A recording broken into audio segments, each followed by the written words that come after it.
12 वर्ष का वनवास और सही, परंतु मैं अपने भाइयों और पांचाली को निर्बल नहीं होने दूंगा।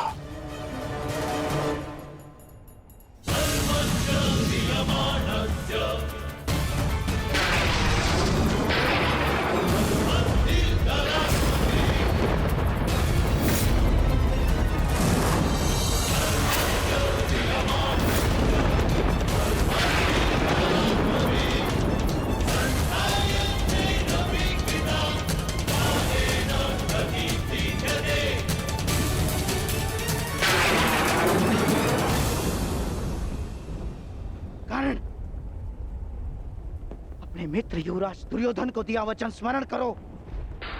प्रयोग करो वैष्णवास्त्र का, प्रयोग करो। मुझे अपने मित्र कर्ण के ऊपर पूर्ण विश्वास है। मैं नहीं चाहता कि भाई भाई पर शस्त्र उठाए, क्योंकि इस युद्ध से विनाश के अतिरिक्त कुछ नहीं मिलने वाला।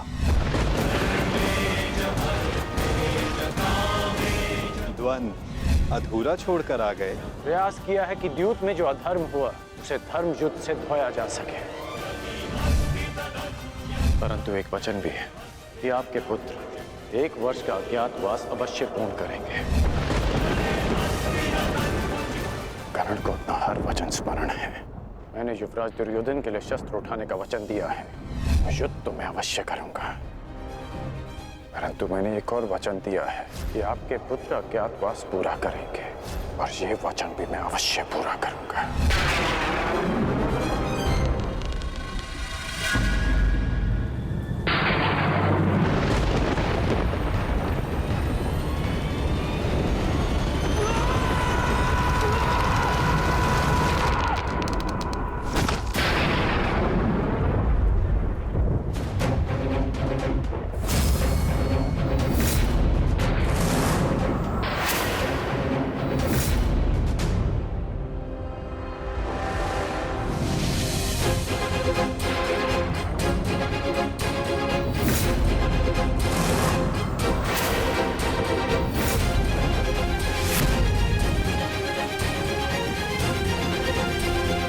धनुष की प्रत्यंचा टूट गई है बृहन्नला।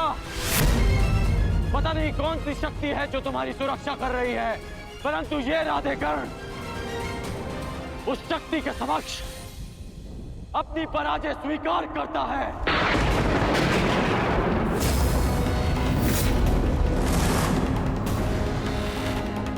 क्षमा कीजिएगा युवराज, परंतु मैंने आपको अपना दिया वचन और हस्तिनापुर के लिए अपना उत्तरदायित्व पूर्ण करने का प्रयास किया, परंतु प्रारब्ध ने मेरा साथ नहीं दिया।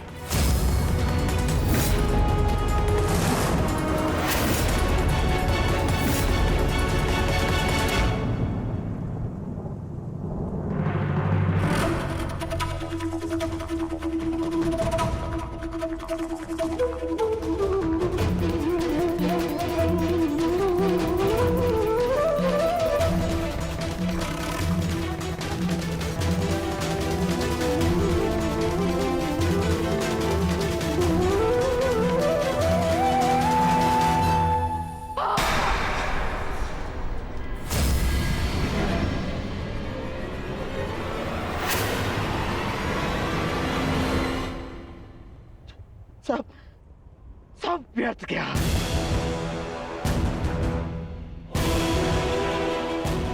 इतना परिश्रम, इतनी योजना, सब व्यर्थ गया।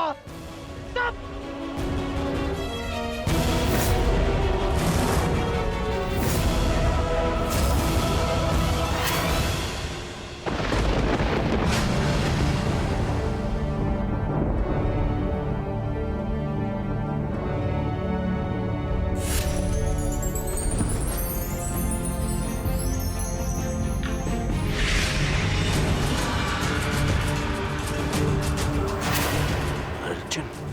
अर्जुन, अर्जुन,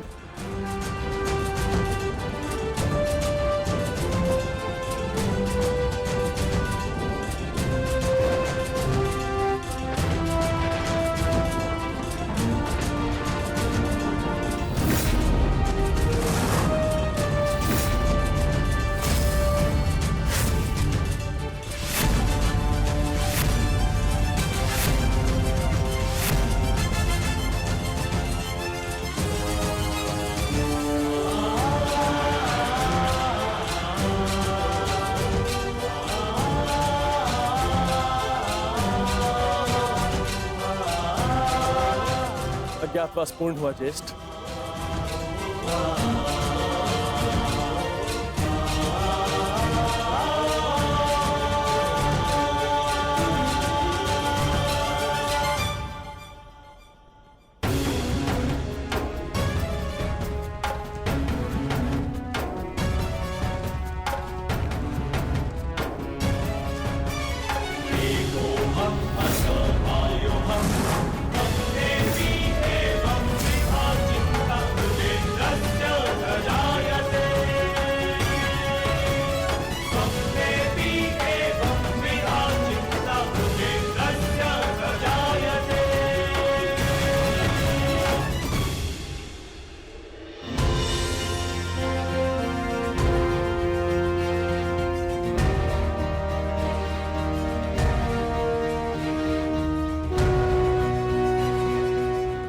नियम के अनुसार हमने 12 वर्ष का वनवास और 1 वर्ष का अज्ञातवास पूर्ण कर लिया है पितामह।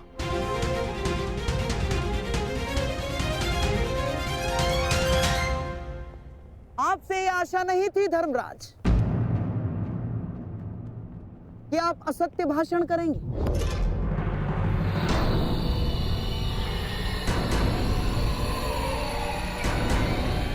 कैसा असत्य? ज्येष्ठ भ्राता श्री ठीक कह रहे हैं, हमारा अज्ञातवास पूर्ण हो चुका है। नहीं प्रिय अर्जुन, सभी नियमों का पालन नहीं हुआ है।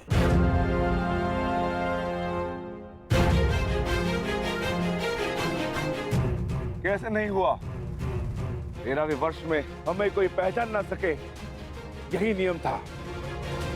हाँ, और इस नियम को समझने के लिए तुम लोगों के पास पुनः 13 वर्ष का समय होगा भीम, है ना दुर्योधन? समझाओ इसे। हाँ मामाश्री, क्योंकि नियम अनुसार पहचाने जाने पर असत्य बोलना भी नियम भंग करना होता है, और असत्य बोलकर तुमने नियम भंग किया।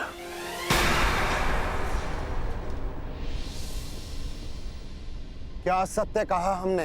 अपने अनुज से पूछो युधिष्ठिर।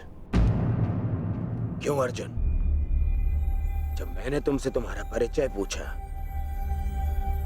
तो क्या कहा था तुमने? बृहनिल्ला, बृहनिल्ला नाम है मेरा। आचार्य द्रोण पितामह भीष्म के समक्ष, पूरी कौरव सेना के समक्ष अर्जुन ने असत्य कहा था। अपना नाम बृहनला बताया था, अपने आप को किन्नर बताया था।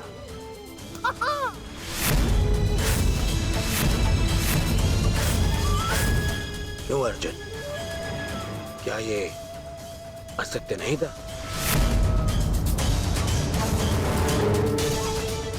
आपने भी तो सुना था पितामह। बोलिए पितामह, अर्जुन ने ऐसा नहीं कहा था? हाँ, अर्जुन ने असत्य कहा था।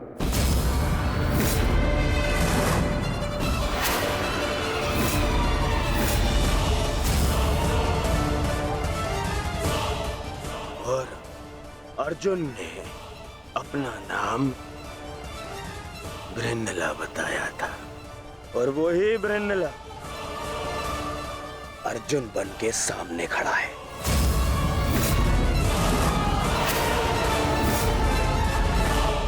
अर्थात अज्ञातवास भंग माना जाता है।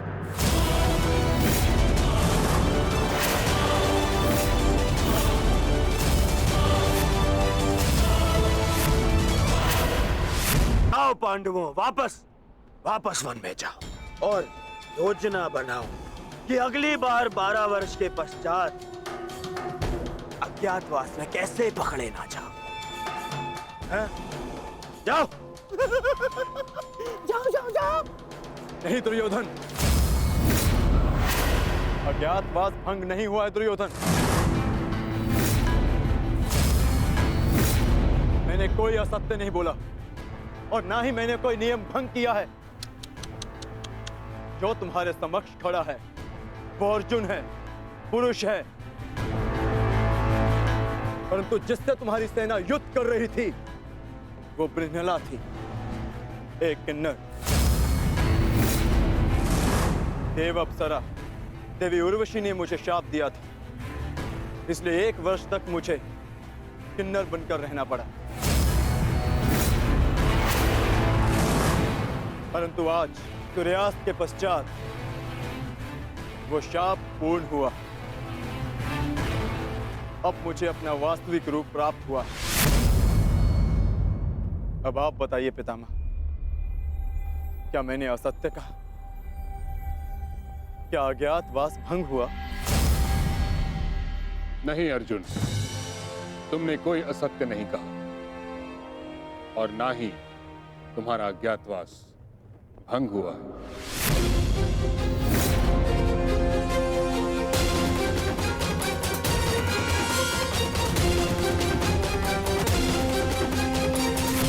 परंतु मैंने इसे पहचान लिया था पितामह। नहीं दुर्योधन, तुमने पहचाना नहीं था। तुम्हें आभास हुआ था कि ऐसा बाण केवल अर्जुन चला सकता है।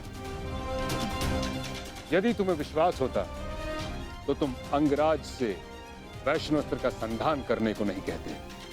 इसलिए मौन रहो।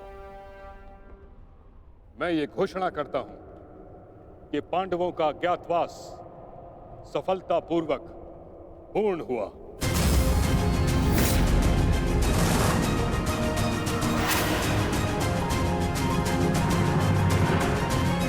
नहीं, नहीं मानता मैं। नहीं इनका अज्ञातवास पूर्ण हुआ है और न ही मैंने इनका राज्य लौटाऊंगा।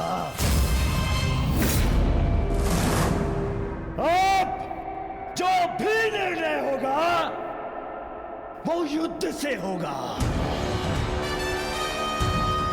हम पुनः अवश्य मिलेंगे युधिष्ठिर, रणभूमि में। स्मरण रखना दुर्योधन, हमने कभी युद्ध नहीं चाहा था।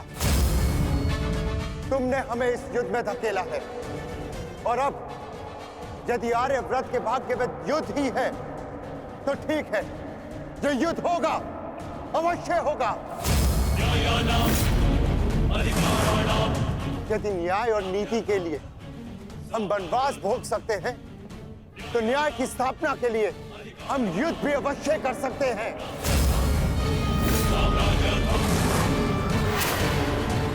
उचित कहा तुमने धर्मराज। युद्ध होना निश्चित है जिसे कोई नहीं रोक सकता।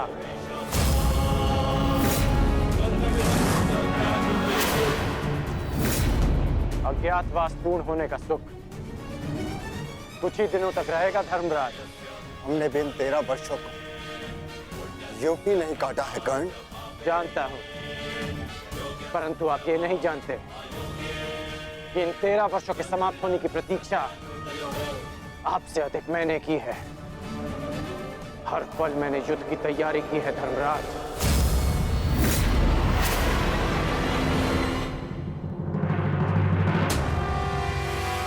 स्मरण रखना अर्जुन, अगली बार ना मेरी प्रत्यंचा टूटेगी और ना ही सूर्यास्त तुम्हें बचा पाएगा। तुम भी स्मरण रखना, अगली बार वैष्णवास्त्र का उत्तर पशुपतास्त्र से मिलेगा।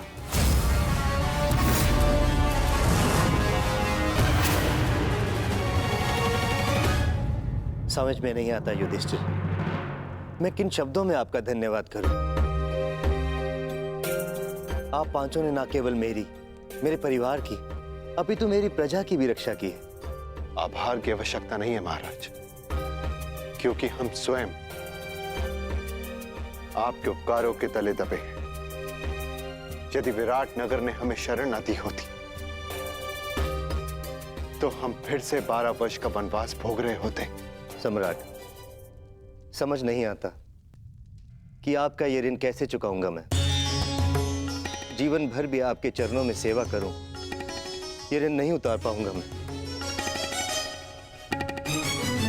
ऋण उतारने के लिए चरणों पर गिरने की आवश्यकता नहीं है विराट राज।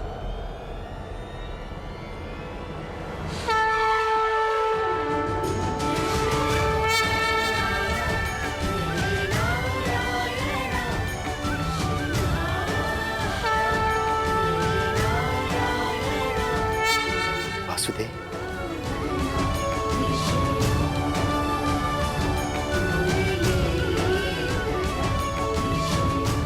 प्रणिपात वासुदेव। आपकी समस्या है कि आप पांडवों का ऋण कैसे चुकाएं, और उस समस्या का हल मेरे पास है विराट राज। तो आप ही बताइए वासुदेव, इस ऋण से कैसे मुक्त हो सकता हूं? क्या करूं कि ये मेरा मंतव्य पूर्ण हो? पांडवों का अज्ञातवास पूर्ण हुआ कैसे? कैसे? इसका अर्थ जानते हो शकुनी? इसका अर्थ यह है कि पांडव लौटेंगे और अपना अधिकार मांगेंगे।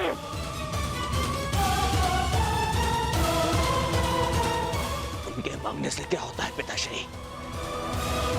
मैं उन्हें अवसर नहीं दूंगा, कुछ नहीं मिलेगा उन्हें पिताश्री। मान!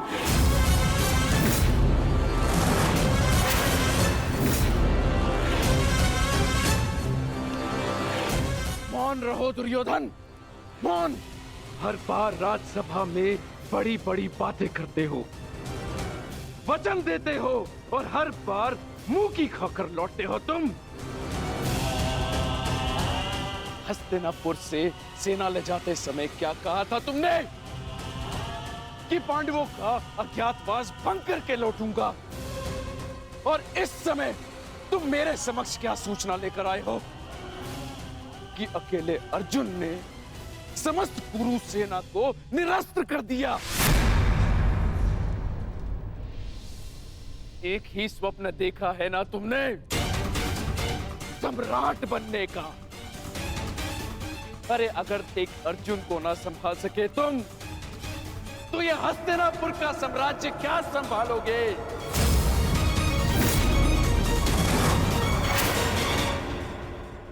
महाराज की जय हो। महाराज, विराटनगर से आपके लिए संदेश आया है।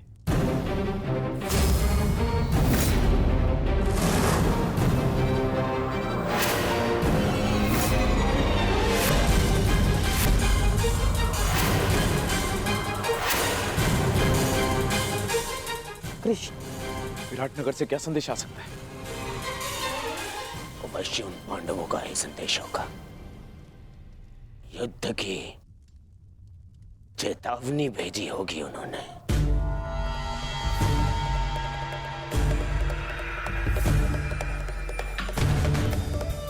संदेशा पढ़ो शकुनी।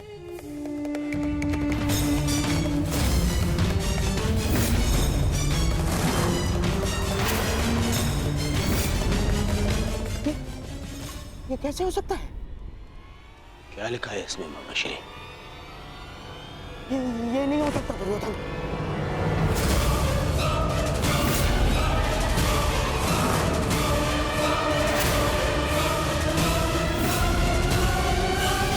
चट्टान के मध्य सदा संघर्ष रहा है, परंतु हर बार चट्टान की कठोरता को हारना पड़ता है, और नदी की धारा कोमल होते हुए भी कठोर चट्टान को काट देती है। कभी सोचा है क्यों चट्टान इतनी कठोर और जल इतना कोमल? चट्टान इतनी दृढ़ और जल इतना लचीला, फिर भी सदा जल कठोर चट्टानों के मध्य से अपना मार्ग बना ही लेती है। कारण केवल एक है, और वो है लगातार चलने की क्षमता। जल बढ़ता रहता है, चट्टान अडिग रहती है। इसी कारण जल चट्टान को काटकर मार्ग बना लेता है। इसलिए लगातार चलते रहिए, रुकिए मत, क्योंकि चट्टान जैसी हर समस्या को आप भी जल की तरह काट सकते हैं।